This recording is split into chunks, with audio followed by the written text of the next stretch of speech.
Bom dia. Iniciamos então a aula de Sociologia, segundo ano, né. O material que vocês receberam então, né, que é a apostila, capítulo 1, Trabalho e Sociedade, ok? Então daqui para iríamos começar então falando um pouco sobre o pós-fordismo. O que é esse pós-fordismo? Para falar do pós-fordismo, para vocês recordarem, né, temos que fazer uma recapitulação de tempo, né? E falar, obviamente, da Revolução Industrial, certo? Então, nós estamos na segunda fase da Revolução Industrial, o final dela já quase, né? A primeira fase é no final do século XVIII, então lá temos a máquina a vapor, né? Com as ferrovias, a utilização do carvão e metais, da manufatura, a manufatura para as maquinofaturas, entendeu? Então, nós temos todo um começo ali, né? Mas ligados diretamente à questão da máquina a vapor, né? O que é essa fase, essa revolução industrial, né? Com relação à sociologia. Então, é como as pessoas, né, passam a modificar o seu modo, o seu meio, né? Com relação ao trabalho, certo? Como que as pessoas vão, né, passar a entender, ou melhor, como que elas vão se adaptar a esse novo modo de produção. Isso é interessante. Então, o Fordismo está na segunda fase da Revolução Industrial, que é no final do século XIX. O que é o final do século XIX? De 1800 e início de 1900. Aí nós já temos aí, por exemplo, o advento da eletricidade, né? O motor a combustão, petróleo, né? A fundição do aço e jamais para, vamos colocar assim, é, acho que pós Primeira Guerra, né, 1914 a 1918, nós temos o início das tecnologias. É nesse momento aí que nós temos, no início do século XIX, né, desculpa, final do século XIX, início do século XX, é que nós temos o Fordismo, né? O que é o Fordismo para entendermos o pós-Fordismo, né? Então, primeiramente, Fordismo, né? Ele recebe o nome do seu criador, Henry Ford, tá? Se vocês entrarem na internet ali, vocês colocarem o nome Henry Ford, vocês vão ter lá, além da imagem, né? Toda a história, né? De Ford, né? Do Henry Ford, né? É ele que instala a primeira linha de produção, né, semi-automatizada, né, de automóveis, isso em 1914, ou seja, no início da Primeira Grande Guerra, tá? O que vai se tornar, de uma certa forma, um modelo para essa segunda geração da Revolução Industrial, tá? Até mais ou menos aí a década de 70 para a década de 80, mais ou menos, nós temos isso. Estamos falando também, né, de um país, né, que é um país industrializado, o país está se industrializando, né, ele está como poderia, se atualizando com relação à industrialização, né, nós estamos falando de um país que está prosperando economicamente, né, que é os Estados Unidos, certo? Então, todas essas transformações que vão ocorrer, né, durante esse período do início do século passado, que é o século XX, né, até a década de 70, né, ela vai ocorrer em países, obviamente, que países que têm meios, né, que é financiado, né, que tem meios, que tem uma gestão empresarial para que isso aconteça. Tá? Essa automatização, esse modelo do Fordismo, essa segunda revolução industrial, ela só é possível, obviamente, se tiver, né, financiamento para que isso aconteça. No Brasil, esse modelo, e na verdade o modelo do Fordismo, ele chega no Brasil já quase no final, já quase no momento em que estava se transformando, já no momento de pós-Fordismo, lá Aqui chega o modelo do Fordismo, ou seja, aquela linha de produção em massa, e etc. e tal, né? Então, esse sistema de produção em massa ele é denominado por uma linha de produção constituída em linhas de montagem semiautomáticas, né? O que é semiautomáticas, né? Você tem a tecnologia, mas ainda assim o ser humano, né? O homem, né? Ele faz parte do serviço, né? Ele aperta o parafuso, ele ainda assim o trabalho manual, né, ele é requisitado, ele necessita-se nessa linha de produção um trabalho manual, né, semi-automatizado porque ele tem uma linha de produção. Então pega uma peça lá, né, as peças, né, para montagem do carro, né. Então eu estou falando do carro, tem outras linhas de produção, né, porque nós estamos falando do Fordismo especificamente da linha de produção de carro, né, e principia tudo. Então, desde do começo ali, né, até a saída, até o final, até o produto acabado, então a linha é semi-automatizada, né? Então, parte do trabalho é feita pelo homem, parte é feita pela tecnologia, pela máquina, né? Então, essa é a questão esse é as características do Fordismo, tá? Do Fordismo, tá? O pós-Fordismo, que nós vamos ver aqui, eu vou agora postar para vocês aqui um pequeno slide aqui do meu trabalho aqui, que foi feito aqui, então, calma lá, aqui. E isso já está referido na apostila ali, ó. Então, na imagem de fundo ali, vocês têm ali uma linha de produção, né? Então, a qual né, o material ele entra lá no começo, é um material bruto, né, peças, né, e saem montados, saem na linha da montagem aqui, ó, né, o produto final, tá? Isso não é só carro, móveis e outras coisas, né, eletrodomésticos, né? Você tem uma linha, ó, pode ver, ó, isso aqui é a tal da linha de produção, né? Semi-automotivo, exatamente, semi-automotivo, porque, ó, o que eu falei do semi-automotivo, ó? Parte é uma estrutura automotiva, né? Ou seja, se movem, né? Você liga a máquina, ela trabalha, e parte aqui, ó, o ser humano aqui, ó. Cada um tem uma função. Por que trabalhamos isso dentro da sociologia, né? Justamente pelo fato da nova adaptação do ser humano com relação ao trabalho. Antigamente essa pessoinha aqui, ó, fazia uma peça, uma dessas peças aqui para fabricar uma peça aqui, era por meio ou por modo basicamente quase que artesanal. Certo? E muita coisa aqui não seria possível se não tivesse uma linha de produção, se não tivesse uma tecnologia desenvolvida. Por exemplo, a borracha, o pneu aqui, ó, né? Como é que o cara ia fazer sozinho fazer um pneu? Não tem como. Tem todo um processo para chegar a esse produto pronto, que é o tal do pneu aqui, né? Então, todas essas pessoas que estão aqui estão envolvidas dentro do quê, né? Dentro de um grupo, certo? Então, nós temos ali, ó, como eu falei para vocês, já dei a explicação do Fordismo, né? Especificamente o Fordismo, então, ele está ali pelas décadas do século XX, ali entre as décadas de 20 a 70. O pós-Fordismo, que é uma flexibilidade e inovação maximizada, ou seja, maior, né?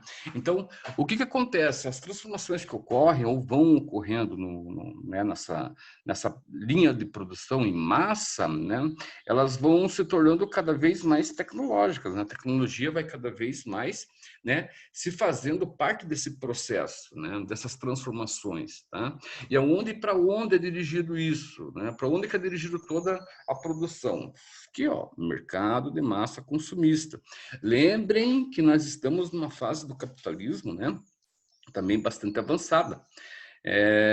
Porque só existe uma linha de produção em massa porque existe um mercado de consumidor em massa, né? Hoje em dia, se nós falarmos sobre isso daí, né, nós falamos especificamente aonde, né? Nós falamos especificamente na China, né? Tudo se produz. Então, nós vamos ver um pouco como que se dá essa relação, né, de lá para cá e como isso vai acontecendo, como a tecnologia vai ajudando nesse processo todo, né? E qual que é o resultado disso tudo, certo? Então, primeiramente, ali, falando em produção ou mercado de massa consumista ali, né? Nós temos ali a produção flexível, então já temos as mudanças, né? Mais especificamente, quando você fala de Fordismo, nós estamos falando aqui, ó, da década de 70 para frente, tá? Onde essa produção vai atingir, já atingiu, né? Essa produção em massa já atingiu a grande massa, então o consumismo ele deriva, né, dessa, vamos colocar assim, dessa essa produção em excesso, né? Então se torna mais barato, se torna mais vamos colocar, as pessoas passam a consumir mais, certo? E como que isso vai acontecer, por exemplo, de lá para cá, né? De que forma que vai se tornar, de que forma que vai se transformar todo esse mercado de massa consumista. Tá legal? Então, primeiramente, vocês têm na apostila de vocês lá, quando vocês pegam a apostila de vocês de sociologia, né? Vocês têm ali, ó, produção flexível ali, você tem produção em grupo, que eu coloquei ali, trabalho em equipe, habilidades múltiplas, treinamento no emprego e as críticas que são feitas, né, do pós-modernismo. Bom lembrar também que isso faz respeito, tá dentro de um conceito hoje levantado pelos sociólogos, pelos filósofos, né, vamos colocar, pelos estudiosos, né, da humanidade ou do comportamento do ser humano. Aí entra também a antropologia, entra a arqueologia, entra a história, entra tudo, né?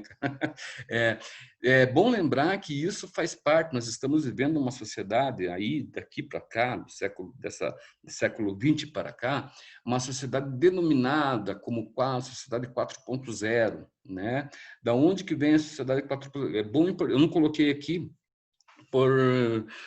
sei lá, por falta mesmo ali, eu preparando aula, tem 1001 coisas para se falar, né? O tempo é curto, então às vezes a gente não consegue atingir ou trazer tudo que a gente gostaria de trazer aqui, né?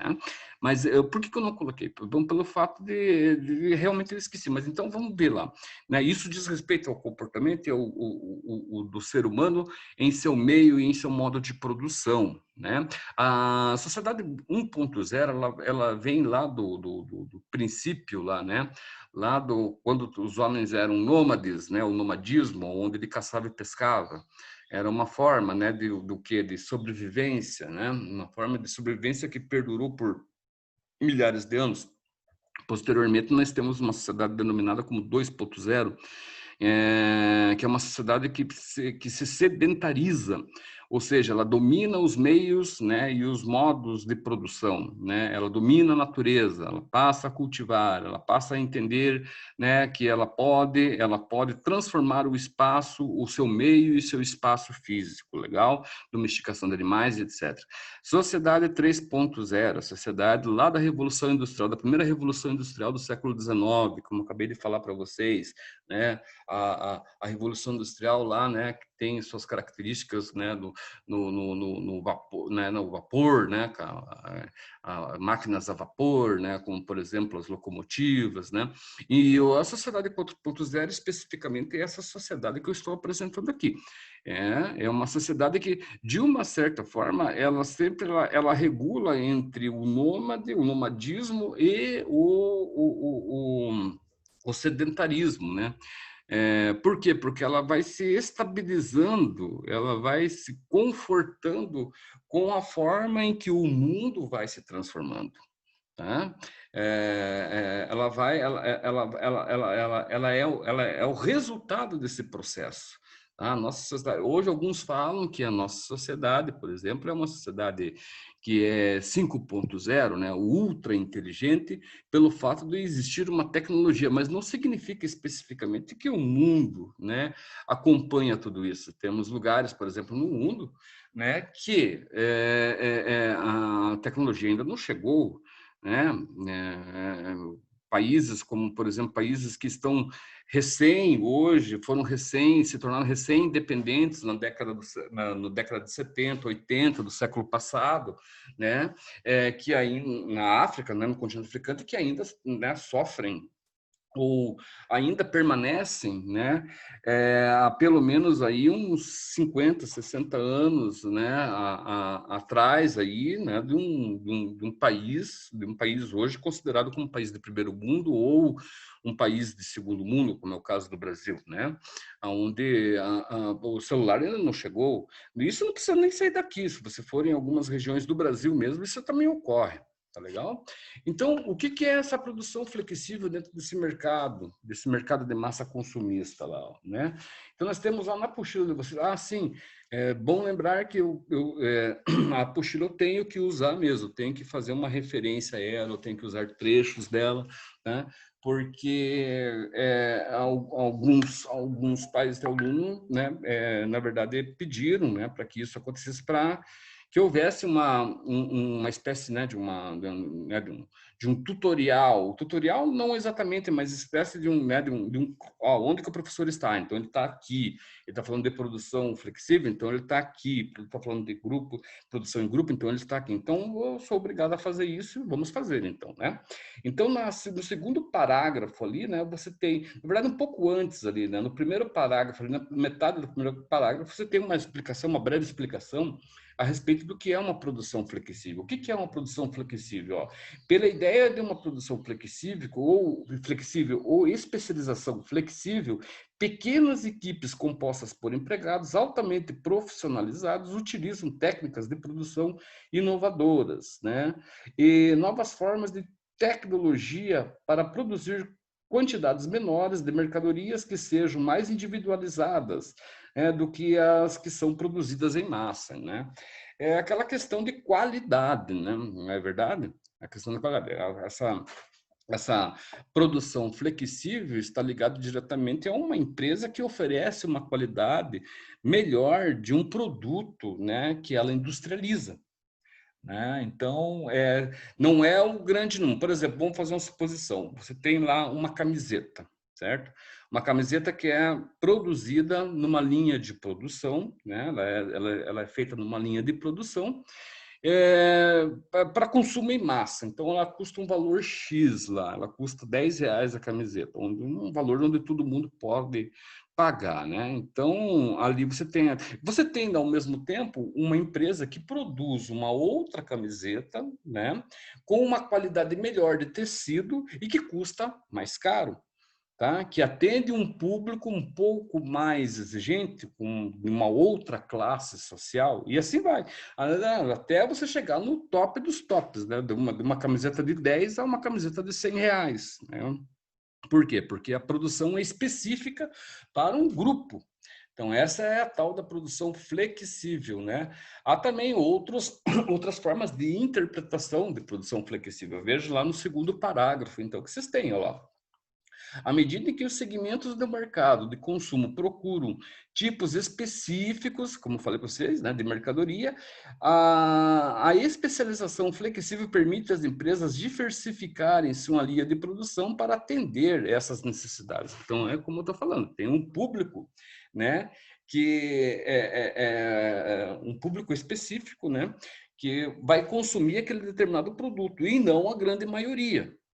Como eu falei, acabei de falar para vocês. Você tem lá por exemplo, o carro popular, e você tem o carro lá que é o top das galáxias. Eu não entendo muito de carro, até porque meu carro é do século passado ainda. Só um minutinho, tomar um gole de água.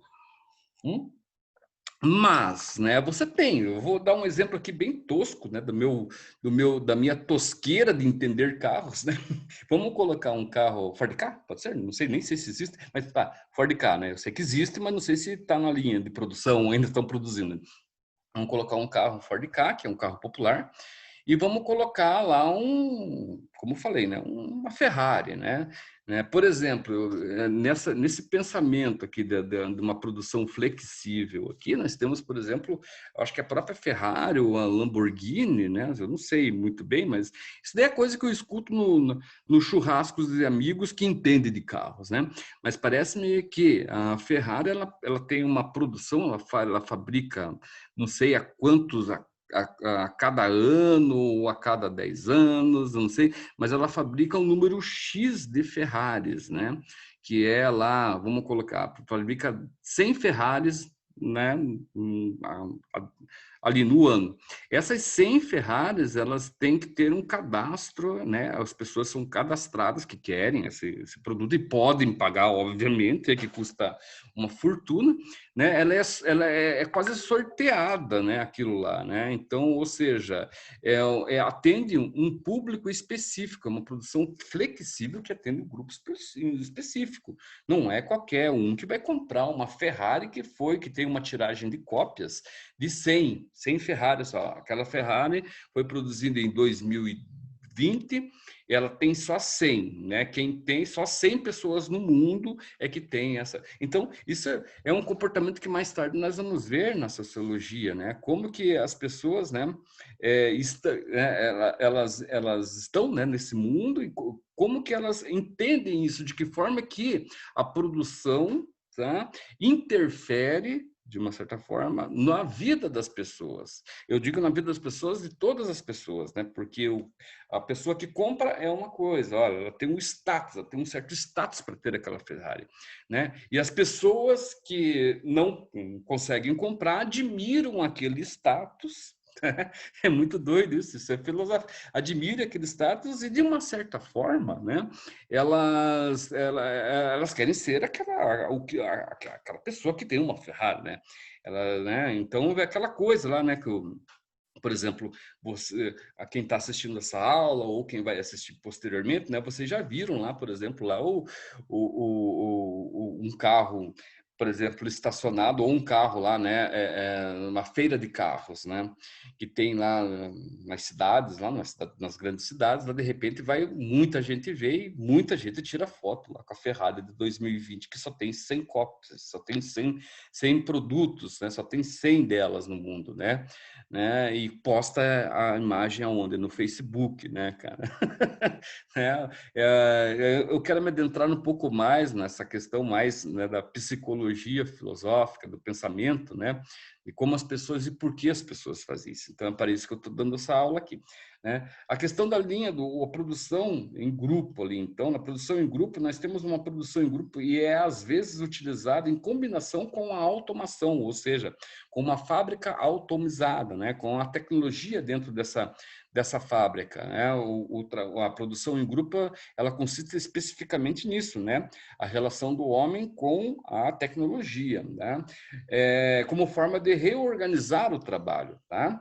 Então, a ideia fundamental é aumentar a motivação do trabalhador ao deixar que grupos de trabalhadores coloquem nos processos de produção a sua autonomia. Então, quando nós temos uma produção em grupo, nós temos sempre uma produção em grupo ligadas ao quê? Ligadas a alguém, né? Alguém que, de uma certa forma, lidera aquele grupo, né? Então, essa pessoa que lidera aquele grupo, ele representa aquele grupo. Não tem, é diferente, por exemplo, de você pensar, isso é tudo pós-fordismo, né? De repente, é diferente de você pensar, por exemplo, lá nos momentos do fordismo. Como que o fordismo acontecia? De que forma que ele acontecia? Você tinha dentro da empresa alguém encarregada do serviço dos trabalhadores. Olha que loucura, meu. Então, era o cara lá que ele estava a serviço do trabalhador. Então, ele sofria não um preconceito, né? Mas existia aquela coisa lá de classe social. Esse cara representa o poder que é a fábrica, e os donos, né, desse poder. Esse cara é representativo do poder que é os donos, né? Enquanto nós somos trabalhadores, então nós vamos fazer o possível aqui, aliás, vamos fazer o que tem de fazer, porque trabalhamos para essa empresa, mas, né, reivindicamos os nossos direitos, temos que reivindicar os nossos direitos, né? Então se cria um campo de batalha, né, que são as classes sociais que foram posteriormente, aliás, foram anteriormente, né, identificada por Karl Marx, tá? Lembrem que quando eu falo de Karl Marx, as pessoas muitas vezes fazem uma associação imediata e sem nexo, né? Muitas vezes assim preconceituosa quando um professor de história ou de filosofia ou de ciências humanas fala sobre Karl Marx, né? As pessoas associam diretamente que o cara é marxista. Não, eu não sou marxista, mas eu devo muito, e a humanidade deve muito a Marx, né? Por quê? Porque foi o cara que chegou, vamos colocar, o filósofo do seu tempo, tá? Que falou sobre essas diferenças, né? Que falou que existiam classes sociais e diversas, existe mesmo. Ora, né? Por que não falar de Karl Marx? Por que não falar de não falar de Karl Marx politicamente, né? Falar de Karl Marx politicamente, muitas vezes as pessoas que trabalham ou que falam sobre Marx, muitas vezes não entendem Marx. Certo? Marx, aqui no conceito, no contexto histórico, ele é fantástico. Ele conseguiu, ele foi vamos colocar assim, evidentemente ele foi o homem do seu século, né? Ele é um homem do seu tempo, certo? Foi ele que identificou toda essa questão, todas essas relações do ser humano com o trabalho, as mudanças que foram ocorrendo no seu tempo. Então, ele é fantástico. Quando ele fala sobre essa questão aqui né, da relação do homem com a máquina, ele consegue explorar isso profundamente. Tá legal? Então, essa questão da equipe de trabalho, de produção em grupo, né, está atrelada a questões sociais, primeiramente, né? Então, quando você fala em produção em grupo, quando você tem, então, os caras pensaram, os caras são espertos, a fábrica, a indústria, né, a empresa, ela vai pensar o seguinte, pô, vem cá, os caras têm às vezes os caras têm um certo arrédio, né? Os caras têm uma certa objeção com relação a alguém que está aqui dentro, né? Amando nosso lá na linha de produção. Vamos mudar esse negócio, vamos dar autonomia a esse grupo. Então eles chegam para o grupo, conversam lá, falam, oh, que legal, aproximam, né? Uma amizade mesmo, que seja uma coisa meio que, né? Falsa, né? E escolhem alguém do grupo, né? Ou o grupo inteiro, mas alguém que o represente, né? Para que se autonomize essa produção, né, viabilizada pelos trabalhadores, alguém que faça e tenha responsabilidade, não precisa mais do tal do encarregado da empresa que vá, né, ali questionar o que você está fazendo, vá dar ordens e nada. Isso dá uma certa credibilidade a quem está na linha de produção, né, uma certa autonomia, dá um certo direito, né, dá um certo status, né?